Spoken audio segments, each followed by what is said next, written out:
Hey guys, welcome to the Asian Hustle Network podcast. My name is Brian. And my name is Maggie. And we interview Asian entrepreneurs around the world to amplify their voices and empower Asians to pursue their dreams and goals. We believe that each person has a message and a unique story from their entrepreneurial journey that they can share with all of us. Hi everyone, welcome to the Asian Hustle Network podcast. My name is Maggie. My name is Brian. And today we have two very special guests with us. They are Katerina Jeng and Krystie, and they are the creative entrepreneurs and co-founders of Slant'd, a collective of Asian Americans celebrating the journey of self-discovery. Their mission is to cultivate the community that Asian Americans want, need, and deserve. So Katerina is also the strategic director at Spectacle, which is an inclusive content marketing agency. She is a first-generation Filipina Taiwanese American activist and poet. She has a Bachelor's of Arts in English and Music from Cornell University. And Krystie is also channeling her creativity for good as a social entrepreneur on a mission to make the world a more inclusive and equitable place. And she has a dual degree in business admin and public health from UC Berkeley. Welcome, Katerina and Krystie. Wow, that was an amazing intro. I feel like you guys really did your research well, and I'm very impressed. Oh my goodness, it's all you guys. So it's you guys who are impressive. We're very happy to have you on the show. Yeah. Sorry, go ahead. No, go ahead. I was just going to say, I was hearing that. I was like, wow, we've come such a long way. I feel like from our first intro that we've ever given or like the first bio we've ever written. And I just feel so good about where we've landed. So just like, it feels more like who we are. Right. Well, we're very excited to unravel that story. And so we'd love to start off and just know a little bit about, your background, the family that you grew up with. Did you grow up in a very traditional Asian household, or were they more laid back? Tell us a little bit about that. Yeah, we'll start with Krystie. Sure. So I don't know how much your listeners know about your backgrounds as hosts, but if they know anything about Brian, I just discovered that we grew up basically like neighbors in a similar upbringing, I'm going to assume, like the 626, or we jokingly call like the boba neighborhood. Mm-hmm. And so I think for me, what that meant was I had a very traditional Asian American upbringing where I was raised by an immigrant mother from Taiwan, and all she really wanted was for me to go to a really good university and get like a job at, one of the big 4 companies or big 3 management consulting companies, and then just be really secure with benefits for the rest of my life. And I think I never questioned that growing up because it was such a conservative neighborhood where we spent most of our time at like SAT school, extracurriculars like marching band.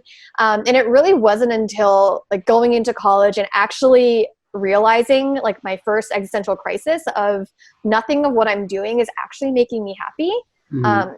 I definitely thought I was checking off the boxes, but at the end of the day, like my soul never felt alive. And I knew there was like a latent creativity that was just, it was there, but there was like nothing really pushing me or giving permission to go chase after this. Mm-hmm. And I think with Slant'd, it's what gave me permission to chase after my creativity. So I feel like after really following like traditional success stories for Asian Americans, I decided that one day I just wanted to trust my gut because I just wasn't happy anymore. Mm-hmm. And so eventually I left corporate, but it took a really long time.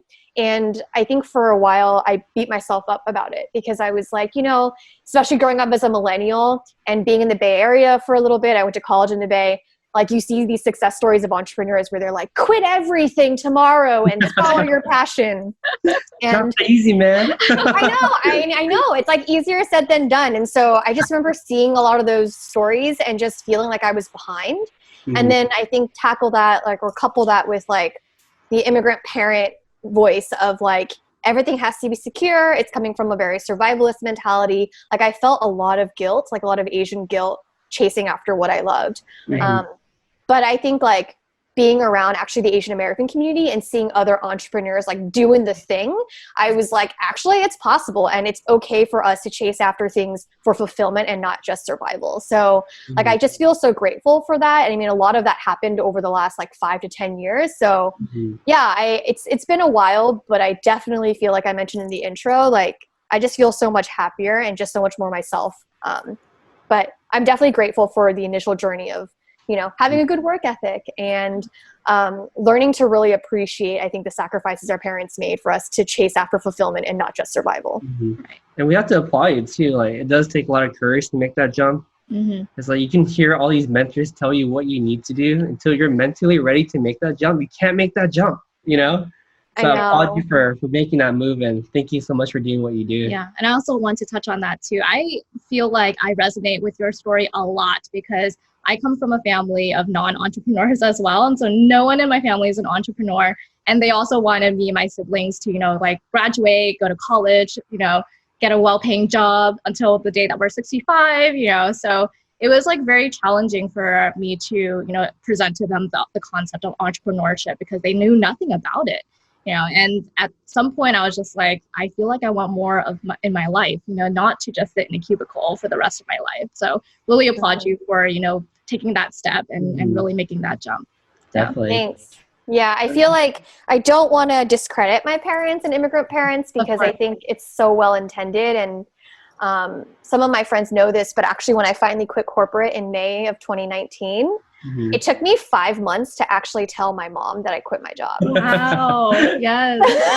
So it was like a mini version of the farewell where I was like, do I tell her that I left? And I was pleasantly surprised because when I finally told her, I had your stereotypical Asian mentality of here are all my talking points. Here is plan A to plan Z of how I'm going to make money and survive in New York City. And she literally didn't ask for any of that. And I started crying because she basically said, I trust you that if you've made this decision, I know it's not done lightly.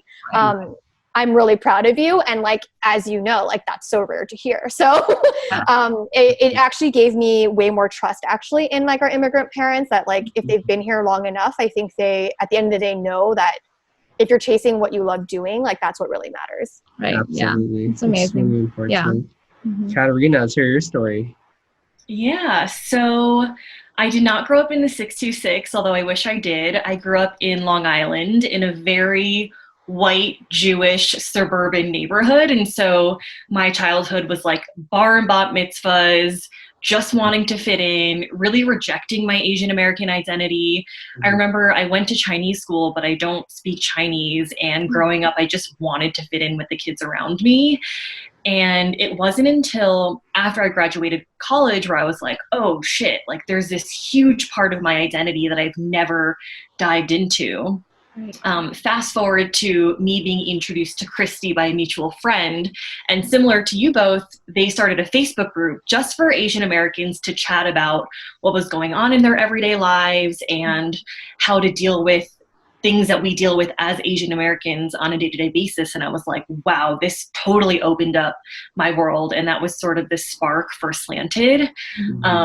And I also had a very traditional Asian American tiger dad. He is from Taiwan, extremely strict. I always joke about that. When I was a child, my schedule is more packed than it is today as a 29-year-old adult. It was prep school, violin lessons, piano lessons, Chinese school, dance classes, literally everything you could think of on the planet. And so now I'm unlearning a lot of that. I'm unlearning a lot of we need to always be working really hard to be considered successful or to be happy, or the amount of work that we produce also determines our value and how we should feel about ourselves. So I'm in the process of unlearning a lot of those things. But as Krystie mentioned, I am so grateful for a lot of those values that my dad instilled in me, the hard work ethic, being persistent, just being passionate about whatever you're doing and seeing things through. So there's good and bad to everything. And yeah, I feel like it's been such a journey. I'm a little different in that I'm very, I love taking risks. So when Slant'd produced, when Slant'd showed an opportunity for being something bigger than what we thought it was going to be when it started out, I was like, let's do this. I'm all in. I left my job. I always hated corporate America. I can't deal with politics and bullshit. So when stuff would happen in corporate America, I'd just be like, this is dumb. Like, we can all be working harder and not be dealing with all of this stuff that's not productive. And so I was very eager to leave the regular 9 to 5 and kind of build this life that I've always dreamed of. And so I took the leap, and I've been like very proud and happy and excited about being self-employed and being an entrepreneur. So we're both here in the same place. It just took a little bit of time for us to get there. And I think everyone's journey is valid. Like, I'm risk tolerant, Krystie's risk adverse. That's totally fine. There's so many ways to become an entrepreneur, and there's no right or wrong way. It just is based on what your values are and what you're comfortable with. Yeah. I really love this conversation too, because it just really shows us like how like-minded you guys are with us, like me and Maggie, you know. Like, I'm really risk tolerant. Like, if I feel passionate about something, I'll just leave the next day for my job. You know, I'm all right, I just figure things out. You know, so I really love that mentality too, and just having that eagerness to make a difference too. It's not just like having the ambition or building a dream that you always want to. It's having a goal in mind and that vision, you know. So let's start with how you guys started Slant'd. You know, like, you guys met, you know, you guys are very like-minded. Love your mission statement, by the way. Yes. We read the mission statement. We're like, wow, it's very similar to AHN. Yeah, that's why it resonated with us so much, because I know you guys are all about uplifting the Asian American community and, you know, making sure that you have a safe space for Asians. So it's very similar to AHN. That's why, you know, you guys are our inspiration, because you guys came first. Exactly. But would love to know, you know, what really inspired you to create Slant'd, and, you know, what were the first few, you know, pinpoints that you saw, you know, each of you saw in your lives that really drove you to, you know, think of that conclusion, like, I really need to make this community for Asians so that we can all feel inclusive. Yeah, how did the idea come about too? It's like a random coffee day, random Zoom day. Like, how did it come about? Yeah. So I can start the story of our love story, but our meet cute. Yeah, our meet cute. We met at Bread's Bakery in New York City just to talk about a random UX project that I was working on. This is when I was going through like a quarter life crisis. Like, what do I want to do with my life? I was working at a startup at that time, and I was also taking a UX design course at General Assembly. And so I actually interviewed Krystie as like a user research interview. Nice. We ended up having like a really long, just like energizing and inspiring conversation about like being in a new city, being a woman, like trying to find your place in this world. And as I mentioned before, later on, Krystie invited me to this Facebook group called Project Boat. And I would say that was the first spark for Slant'd, where there were all these amazing conversations happening in this private Facebook group. And I was like, this needs to be out into the real world. And so I was like, does anyone want to start a zine? And I created like a humble Google spreadsheet where people dropped in story ideas. Krystie dropped in so many ideas, and I was like, hey, like, do you want to do this together? And I was recently looking at my old emails just to like reminisce on our journey. And Krystie and I had a calendar invite for Zine Chat, and it was like 30 minutes in like December of 2016. And that was probably the first time where we were like, what can this actually look like? Yeah. And then from there, we rallied a group of friends to start a Kickstarter campaign to launch issue 1 of Slant'd, and everything was just like friends, family, and fools. Like, for that issue, we sent out a Google form. This is like, I feel like it's like a Google sponsored video, but it's not. We sent out a Google form to ask for story submissions. I want to say we got like maybe 30 to 40 for the first issue. And then we launched the Kickstarter campaign, which I think was the first like light bulb moment of, wow, the world really wants Asian American stories and spaces for Asian Americans to be seen and to thrive. So our first Kickstarter campaign was fully funded in less than 32 hours, and we ended up raising $17,000 for issue 1.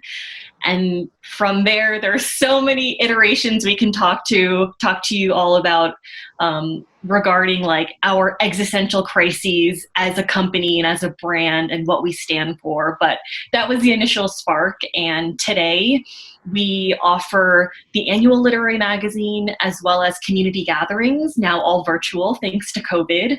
And we also just launched our B2B arm of the business called the Impact Studio, which Krystie is spearheading. So we're doing a lot of this cultural consulting work for other companies that need more diversity, equity, and inclusion. So it's been quite a journey, but here we are today. I love it. Yeah, I love your amazing. execution. I love Yeah. the vision. I love the goals. Mm-hmm. And you're absolutely right. There is a big need for a space for us to all communicate and talk like this. I think for us, when we started Asian Hustle Network, we kind of started as a place for people to share their hustle, share their stories. But it became a community where people feel like they wanted to belong to something greater. Mm-hmm. And on top of that, like a lot of people, I guess like I think Krystie could relate to me. Like living in 626, we're in our bubble, like we're the absolute majority in our community. Mm-hmm. So we didn't know like we're minorities until we left the circle, So seeing how people outside another place of the country feel like they're a minority gives us more motivation to like, hey, we need to take a step back and give a space for people to feel like they belong to something that, that we all have in common with. That's okay to be Asian. Mm-hmm. That's cool to be Asian, Yeah, I agree. And also, I think that the mission is great for Slant'd. I think that once you presented to other people that, we're sharing Asian stories, right? You have the opportunity to use your voice, right? And I feel like a lot of Asians just growing up with our families, our parents tell us like, you should be quiet, don't create any chaos. If you do go through the entrepreneurial route, don't tell anyone, don't tell any of your cousins because, they'll make fun of you.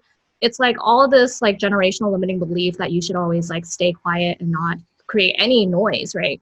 And I think that's what affected our community so much. And other communities see us in that way, like, oh, because Asians are so quiet, like they can't do anything to make change, right? But once we started telling people like, oh, we have a voice, right? We can share stories. We can talk about our stories and share them with other people so that everyone can better understand us. We can better understand other people. Then it's like, yes, like we have this opportunity and this torch so that we can make a movement for our community, right? And I think a lot of Asians just like, they feel so confined where if they have that opportunity to share their story, they're like, oh, like, yes, I want to share my story, right? Like I want to talk about my life so that I can inspire other people, right? And then other people want to be inspired too. So it's amazing that what you guys are doing. Yeah, let's take a step back and talk about your original goals and your original vision too, and how that changed through time. Like, where you guys when you guys first started in 2016, right? 2017 until now. Like, what was the vision like then, and what's the vision like now? Yeah, it's really funny you say that. I mean, everything you're saying resonates so deeply with us. As you heard from Katerina, like we started off as like a humble magazine. It's funny when we say zine because zine is like a stapled Xerox photocopy thing. And now if you've seen the magazine, it's actually like on average like 120 to like 150 pages. And that's insane. It's such a beautiful work of art. I think mainly because it's a tool for self-actualization.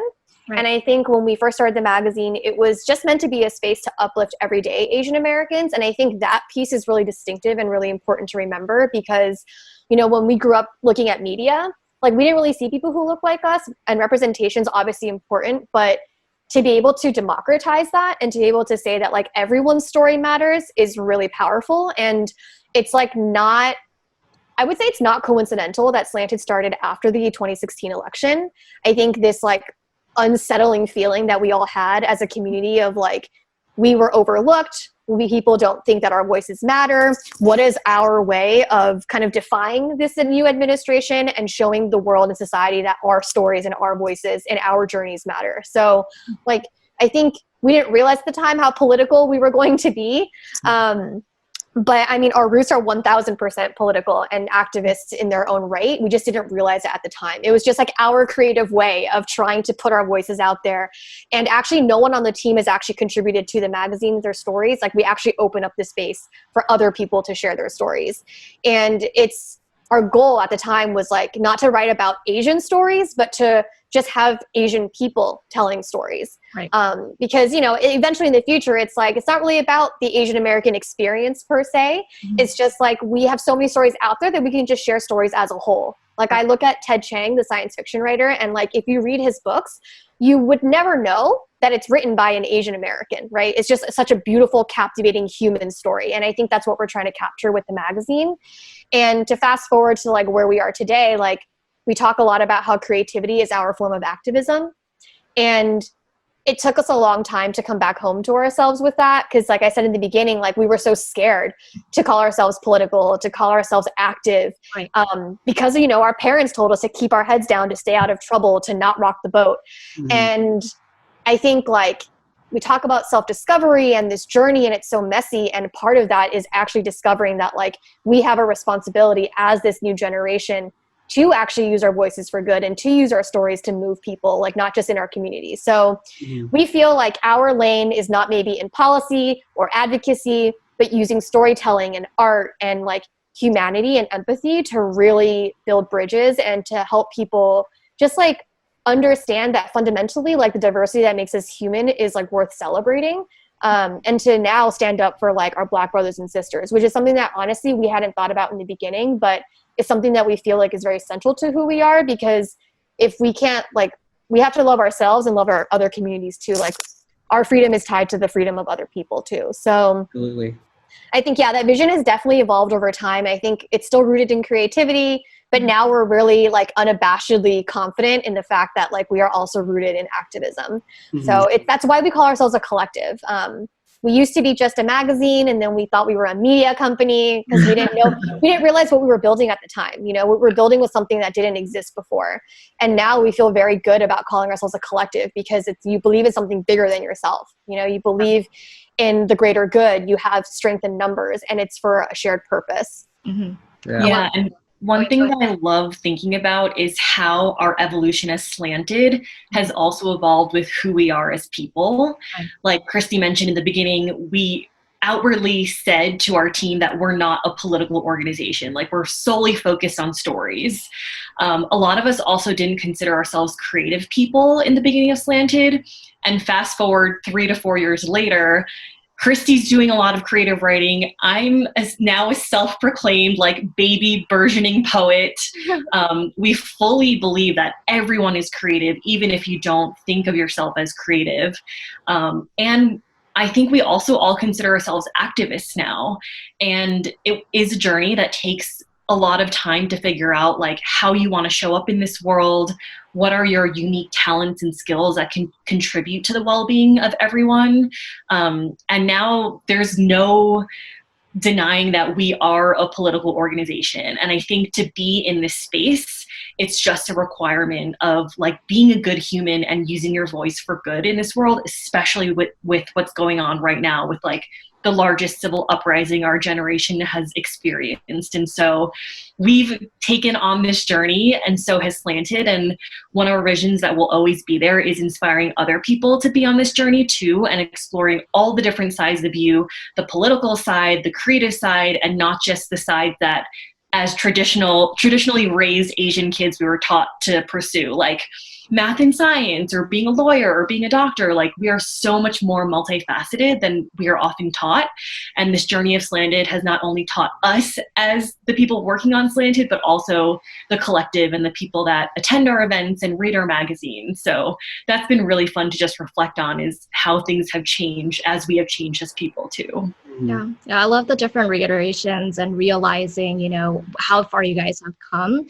I think it's very similar to AHN as well. We have a lot of identity crisis. When we first met, I think that's normal as you start out, right? Similar with Slant'd, I think that when we first started AHN, we didn't even intend to be, you know, about, you know, policy and working with activists, and we wanted to really allow Asians to share their stories in the beginning. Yeah, we actually broke off into a very activist-focused organization called Hate is a Virus. Mm-hmm.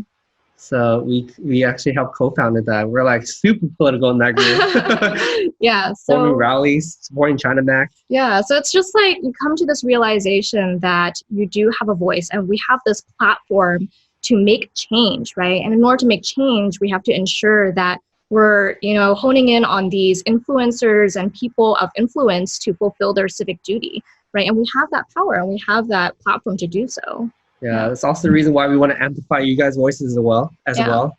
Like we came across your Facebook page through a recommendation by a friend. And we read into it. We're like, oh my God, like, I wonder if they're an Asian Hustle Network.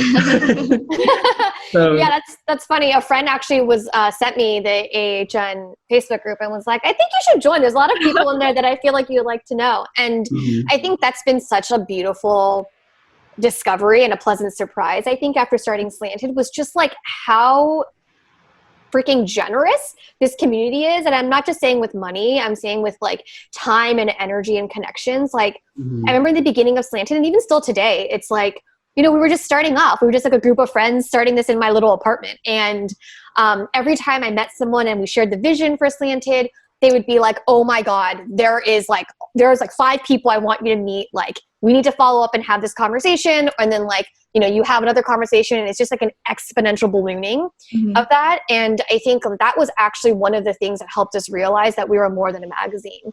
Like we had our first launch party, which we thought was going to be like 80 people or something. I like look back on it now. We were going to do it like at a salon or like some art gallery, and like there's no way. But at the end of the day, it ended up being like a sold out event with 300 people at the Museum of Chinese America, and they were like party crashers.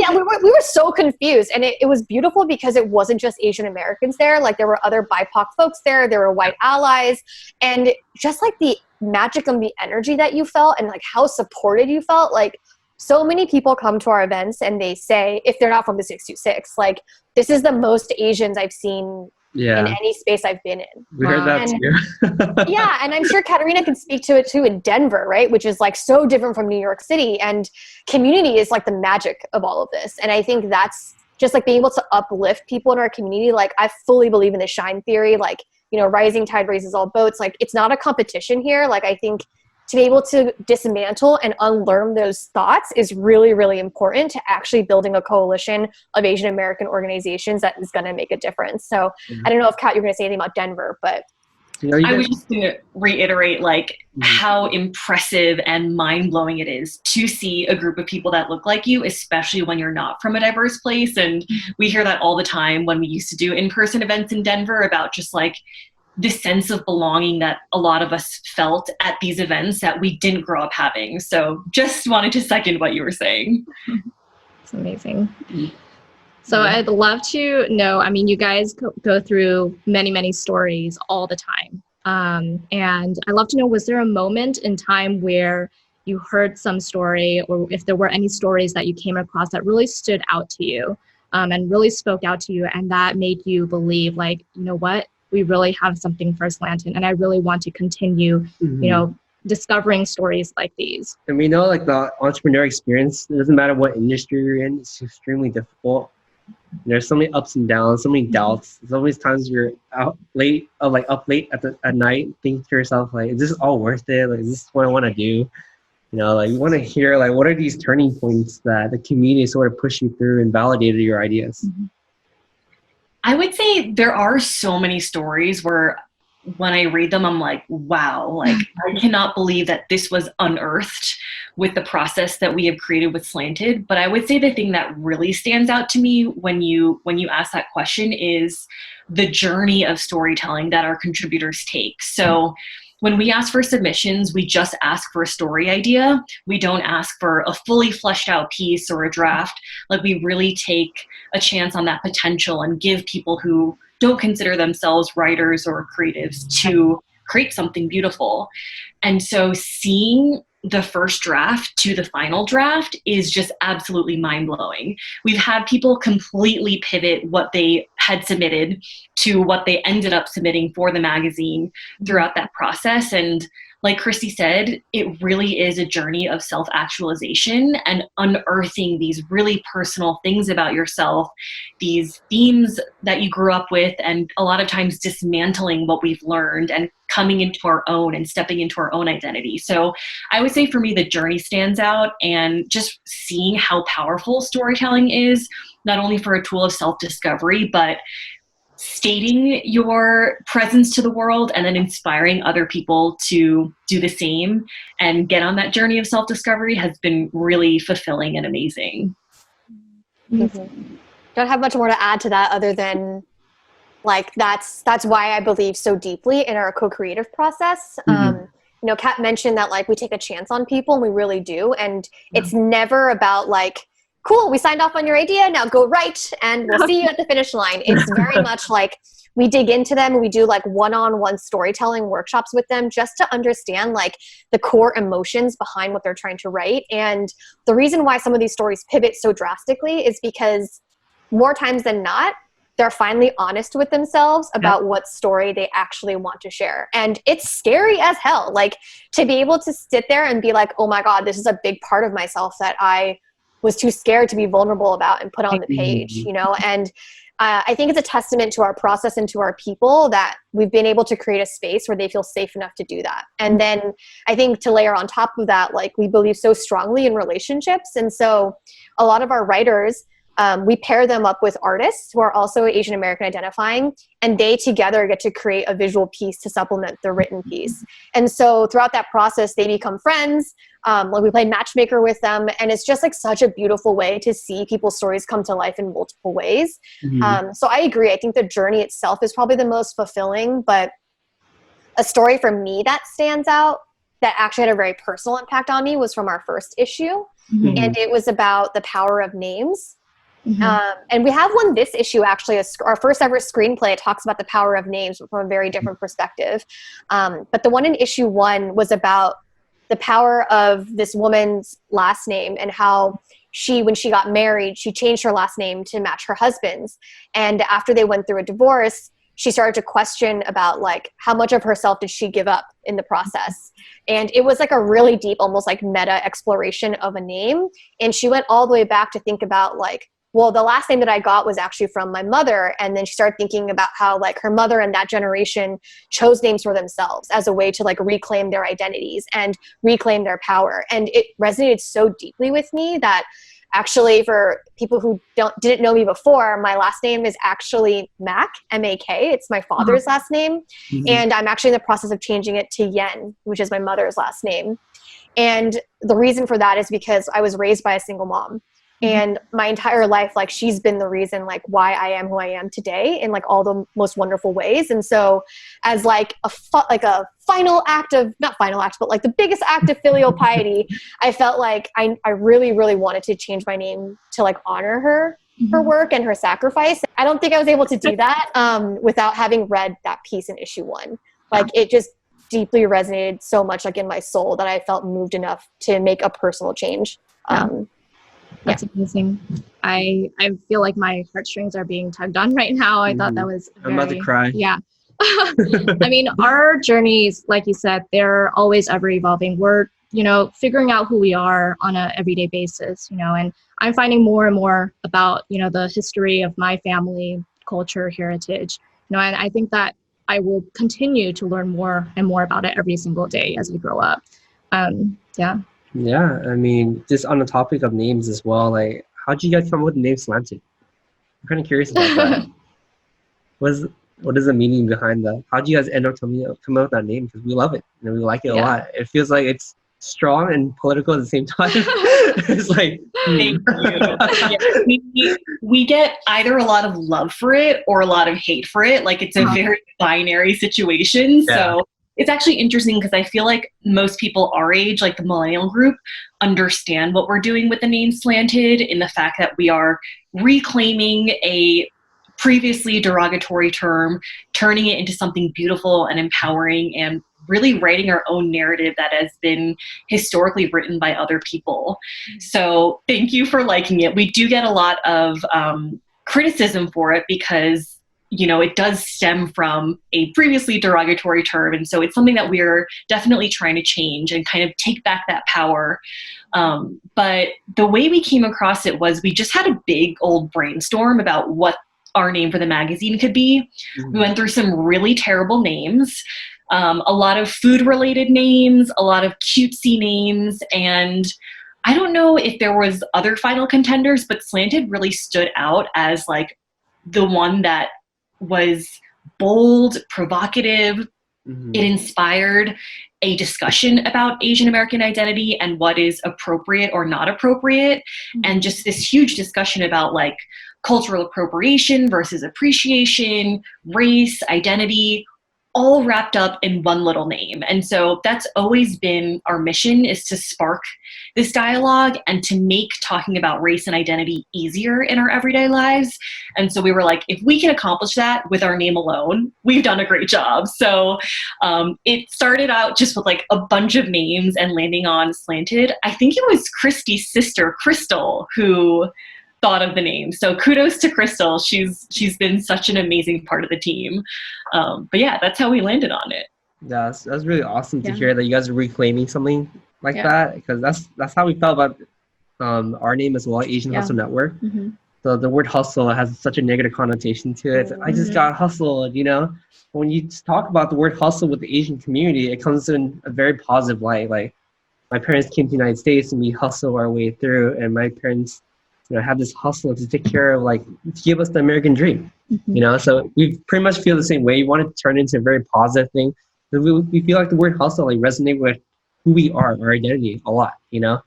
Even when we're referring to like having side projects when you have a full-time job, it's called a side hustle, you know. And we love that you guys are repurposing Slant'd. We're also doing the same thing, and having this conversation right now, it's like we have a lot in common. You know, I kind of wish that we met you guys earlier too. We could have teamed up so much earlier and like do some great in the world.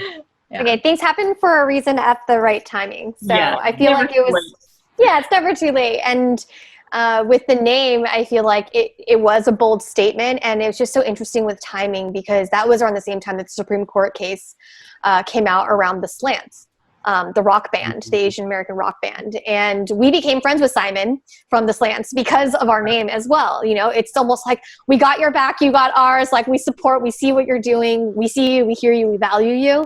And at the same time, that's actually how we got introduced to our lawyer, who literally is this lawyer, John Tran. He's incredible. He's based out in Irvine, and he found us on the internet. I think it was actually through Simon from the Slant'd, and he just sent us a cold email and was like, hey, I really believe in this mission that you all have, and I don't know if anyone's ever given you any legal advice, but I would love to help you protect your name, because it is obviously something so important for you, and I just really believe in the cause that you are all championing. And I love that so much, because we were literally nothing at that time. Like, we were just an idea, and someone in the community believed in us and felt this generosity of spirit to reach out and be like, we see you and we love what you're doing, and more of this needs to happen. And so I think of AHN in that same way, where it's like, if an entity like that exists, it's like giving our community permission to chase after the things that we really care about. And, you know, I think, Brian, you asked a question earlier around like the struggles of entrepreneurship. And for me personally, I think that actually giving myself permission every day to be an entrepreneur is one of the hardest things. Especially coming as someone who's like so risk averse, or I'm trying to be more fluid and open with things. A life coach has helped, but like being more fluid with stuff and just giving myself permission to take risks like this and to go after the things I care about and what I'm passionate about is probably the biggest struggle. But I think like having this community and having people and having a partner like Katerina has been really helpful in giving myself permission, you know, just like to go out and dream a little bit bigger. Yeah, I love it. And shout out to John Tran as well. He also trademarked our name as well. Wow. I feel like he's like our lawyer dad, like literally. Oh my God, he's like our fairy godfather. I just feel like this is incredible. Shout out to John. We love him. He does have that fatherly. He also cold messages as well. He's like, I love Asian Hustle Network. You guys want to trademark your name? Okay. Oh my God. Yeah. We should send him something. I know. Let's do it. And Simon Tam, right? Yeah. Yeah, he's a great guy as well. Like, we connected him a couple of times. Yeah. Yeah. So, I mean, we watched your video on the Kickstarter campaign, and I did notice that a majority, if not all, are women on your team. Is that correct?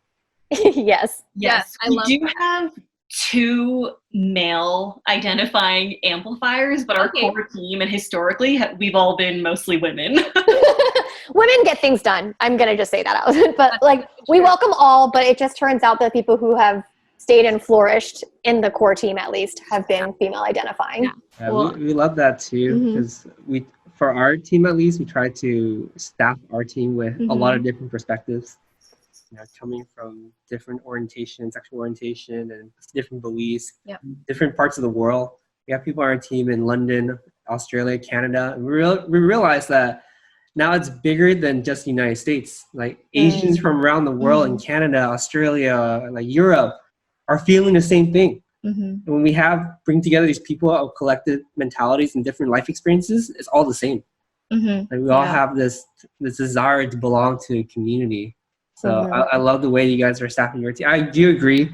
I mean, no offense to all the guys on my team, but like girls do get it. They get it done. Yeah. So I mean, we would love to have more male and like gender non-binary folks for sure. Right. I think like if any of them are listening and want to help out, I feel like definitely shoot us an email because we think diversity of perspective is really important. Like I think we've been working really hard to diversify beyond East Asian. So although a lot of us, I think, look East Asian or East Asian passing, it's actually not true. Like we do have a lot of Southeast Asian representation and now some South Asian representation, but it's really, really important to like demonstrate within leadership, that we actually value diverse perspectives. So we would love to have more men and gender non-binary. We're working on submit an application. Another thing I've noticed just in general in these spaces of activist space, also a lot of like DEI spaces, is sometimes I'll look around the room and it's usually mostly all women. And I'm like, where are the men? Exactly. And so I don't know if it's the fact that our society doesn't give men permission to be vulnerable. Krystie and I wanted to have an entire quarter of events on Asian masculinity and helping our male counterparts get more comfortable with these spaces. We do see men in these spaces, but I would say a lot of the events and gatherings I go to, it's majority women. So that's something that's been on my mind lately is like, why is that? And how can we get more men involved? Definitely. Yeah. Maybe we could possibly talk about collaboration too, because our group right now is predominantly men. Yeah. If we could bring together our communities, I think that'd be great for the Asian community. Yeah. Asian has been predominantly men. When we first started the group, it was a 30 to 70% ratio between women and men. But we started bringing on more women moderators and started encouraging more women to share their stories. And I think that trickled down to other women feeling inspired to share their own stories as well. So now it's really converted to a 54 and 46% between men and women, which is good. We're heading in the right direction, but we still need a lot of work. But yeah, I agree. Just being in ERGs and like ERGs for like Pan-Asian and equity groups like that, I do notice that there are more women compared to men. And I'm not sure why that is. I think, similar to what Katerina was saying, maybe they feel like they don't have a voice in those certain groups. But we're looking into that too. Yeah, always looking to improve. But since, I'm kind of curious too, when you guys work together, what kind of struggles have you guys faced, like working with a co-founder or trying to execute an idea when you guys have different approaches to solving the same problem? Yeah. And like Brian and I always say that like co-founders, they're pretty much like being married to each other, right? And in terms of like you two meeting each other in that bakery store, what were like some of the evolutions that you guys have gone through? What are some things that you guys really work well together on, and what are the differences that you guys work well on? Yeah, wow, there's so much. But yes, we are basically married. I was about to say that we're basically married. Same thing. We're also open books. I feel like we're not afraid to get vulnerable and just be honest about the process. And it's definitely challenging at times, right? Like we're long distance. We met once before we decided to get married. So it was a whirlwind. So wild. We're wild, yeah. But we knew deep down, despite the differences in maybe perspective or ways of working, like we still shared a very core set of values, and just like this belief and this love for the community. So I think that's what always bonds us, and also knowing that things come from positive intent. But I think like every relationship, no one tells you that you need to be really explicit about expectations, about communication styles, and I think all of those things are exacerbated with a long distance relationship. So you know, it's no secret. We tell this to other people and other founders, actually. Like, we highly recommend getting like a business therapist or a coach. And we actually got one when we were going through a really rough patch in our partnership. And it was the first time that we actually, I think, sat down and just got really honest about how we were feeling, not just about like the business, but on like a very deep personal level, and really taking stock of like what we were both really strong in and being honest about what we have gaps in. And I think just being very candid and transparent about like, what do we need help with? You know, it's like an ongoing journey. Like, and as long as both people are all in and willing to do the work, it's definitely possible to make it out to the other end. But it's, you know, if you don't talk about things and you just make assumptions, like, it definitely can go awry. And so it's been a work in progress, but I would say that we've come pretty far from like where we first started, because you take it off of faith and like the honeymoon phase of everything's really beautiful and fun and exciting. And then you've never worked together before. So you forget certain things. And for Katerina and I, like, we were building a friendship at the same time we were building a partnership, which is its own struggle in its own right. And so I think just being really intentional about people is like, I think, a big learning from that. And I think personally, I've applied that a lot with the rest of our team. Like, whenever we bring someone in, of being very intentional about, you know, who they are as individuals, what are their communication styles and all of that, to ensure that you have like a very strong and healthy working relationship from the get-go. But I don't know, Katerina, if you have any thoughts on like how our friendship and our partnership has evolved over time. Yeah, I mean, that's spot on. And I think some of the biggest things that we learned from Julie, who was our partnership coach, was one, open, honest, and often communication is always the key to everything. A lot of times you get into conflicts and it's a misunderstanding, or there was a lack of information, and just getting on the same page about something that's bothering you that's little to something that might be a bigger conflict, like just always being upfront about it is always a great solution. And then also just realizing that it's rarely about right or wrong, and it's more about just understanding. So I think over the past couple of years, I've learned that there are so many different working styles and all of them are valid. Another thing I've learned is that our weaknesses shouldn't be seen as weaknesses. And so with Julie, we did this exercise called superpowers and shadow side. So it's like everything that you have a strength in, there's also a shadow side to that and things you need to be aware of. But instead of calling it a weakness or something that you need to change, it's just something you need to be aware of and maybe slot in other people to fill those gaps. But it's not something that you should be ashamed of. And so I think a lot of it is just like tweaking your perspective on things and changing them from a binary of good or bad to just, this is something we need to figure out, and we'll figure it out with these tools that we have in our toolkit. So I feel like we've learned so much about building a strong partnership. And like Krystie said, it's always a work in progress. But once you have those tools in place of like good communication, often feedback, you know, what to do when you're getting stressed or you're feeling burned out. Once you have those tools in place, it becomes a lot easier to manage different things happening in your relationship. But yeah, it's like a marriage. Yeah, I was going to say, actually, one of the key things too, I realized is like, don't model your leadership after someone else's. Right. And I think that's something that we both learned, that like, you know, we came from corporate and it's a very masculine, white supremacist type of structure. So, you know, certain things that were valued there may not be valued in the company that we're building. And so being really authentic about that. And so I think one of the fun tools we actually use is personality tests. Like, we freaking love personality tests. So there's things like the Enneagram, we look at astrology, what house you're sorted in for Harry Potter. Like, we do this. It's like a fun, light way to actually get to know each other better and to have the vocabulary to actually talk about how we work and how we think. Because no one really teaches us how to articulate those things. Yeah. And similarly to Slant'd's idea of wanting to make race an easier topic to talk about, we want to make this type of partnership building and people skills building an easier thing and a more fun thing for everyone. So, you know, we joke about that stuff, but it's been really helpful. And actually, when we have new folks join, we do have them fill out some of these personality tests just so we have something as a starting point to talk about. Because yeah, there's just like, we're a creative company. So like, why not take creative liberties to figuring out how each other likes to work? Yeah. Love it. I love it. Yeah, I definitely love that a lot too. Yeah. I mean, just taking time to figure out like your leadership style goes a long way. Yeah. You know, even with our organization too, like we always tell each other, it's okay to be brutally honest, especially to me. Like I tell my team to be very mean to me all the time.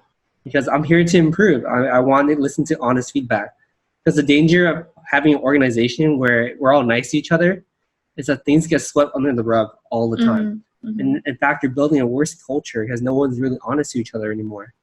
So once in a while, I would tell my executive team, like, I just be really mean to me in front of people. It's okay. I'm not the type of leader where I take things personally. I'm the type of leader where I see things to be improved upon. I'm always implementing. It's okay to fail. It's okay to make mistakes inside our group. People make mistakes all the time. Just go ahead. I want people to be more take more risks. It's the reason why we're doing so many things inside AHN, is because we bring on people with crazy ideas. For us, it's like we're not too comfortable with like doing giveaways or just putting ourselves out there in general. But we have people on the team who are, and we just enable them.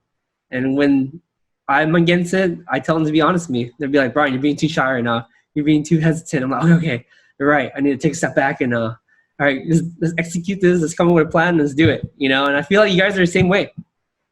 One thing that I really love about what you guys do is the personality test. I think that's something that we should really focus more on AHN, is the personality test. Because for us, like, we bring you in with a certain skill. Like, you are really good at event planning. You're really good at writing. You're really good at strategy, operations. So we put you in the team. And then that's sort of what we do. But I think you guys have a better operational standpoint than we do right now, and really commend you for thinking about that. Yeah, I also really love the personality test. I think that in the first couple of years starting out a company or a business, it's so easy to get so busy with just operations and wrapping up your product, right? And you forget to really learn about your team members, right? Learn about their personalities and stuff like that. And I feel like we can definitely do better in AHN. I think, every company should do that as well. Learn about their employees, their peers, and see how we can work better together. So I really love that.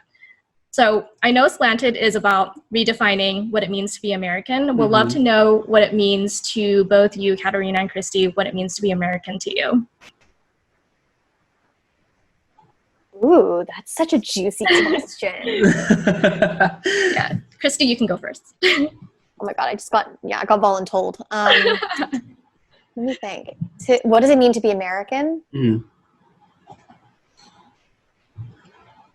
I don't think I have any beautifully pithy statement other than to finally be seen and valued as I am, and not to be questioned about why I belong here. To be fully accepted that I belong here and that I deserve to take up space. I like it. That was beautiful. Thank you. Yeah. Put you on the spot, so you completely understand. Katerina? I would say it's actually something that I'm struggling with right now, just because our leadership is so incompetent, and I feel like there is a lot of shame with being American, especially if you look at how other parts of the world are handling coronavirus, the many struggles our country is currently facing. And so, one thing I've been working on is actually getting my Taiwanese passport, because I'm like, what if something happens in the US and I need to bounce? But I think what gives me hope is being with people like everyone on this call and on this podcast, being with the activist community, being with other BIPOC groups, because I think that is the future of America. And I also look at Gen Z. So we have a group of trailblazers, which are more traditionally known as interns, but we don't like calling them interns because they give us so much more than what traditional interns are perceived to offer. And they're all Gen Z. So they're all in college or recently graduated. And they are so inspiring. They are thinking about social issues, political issues, identity issues at their age. When I was in college, I just wanted to party and get good grades. I was not thinking about my identity or global warming or the race wars. And so I think what will help me, and I think a lot of other people too, is focusing on the future of America and what it could mean to be American and what we're growing into, where, like Krystie said, everyone belongs here. Everyone can have an opportunity to thrive here. And it doesn't matter what your skin tone is, what your race is, how you grew up, everyone is welcome here to make America the great place that it was supposed to be. So I think I'm currently struggling with that, but I am hopeful, especially with the new generation, all this amazing activist work and this like work of new future building happening in our communities. That is what is really inspiring me to be hopeful about what it means to be American. I think we're going to get there in the future. Like change is happening. I think we can all feel it around us. But yeah, it's definitely a work in progress. Yeah, I think it's our responsibility as the generation to redefine it, and to build the America in the vision that we believe it can be. So I fully agree. I think it's like about the future. Like it's not about going back to normal. Like what was normal was not working. Right. Right. Exactly. Love it. Well, it was amazing having you two on the show. How can our listeners learn more about the two of you? And do you have any final words you'd like to add in? Maybe talk about your Kickstarter campaign. We are running our Kickstarter campaign until September 18th, I believe, for issue 4, Revolution. So if you want to pre-order your copy, that's where you can do it. The link is bit.ly/Slant'd. I'll give you the link. And then on the internet, we just launched a beautiful new website at slant'd.com, no E in Slant'd. And then on Instagram, Facebook, and Twitter, we're at Slant'd Creative. So come find us on Instagram, especially. We're very loud about all the things that we do. So you can keep in touch with us there. Amazing. Yeah. Thank you guys so much for being on the show today. Yeah. Thank you too. It was amazing hearing your stories. All right. Thank you for having us. Hey guys, we hope you enjoyed this episode. Please subscribe to the show. We would like to get to the top 10 on iTunes, so be sure to leave us a 5-star review. We release an episode every single Wednesday, so stay tuned. Thank you guys so much.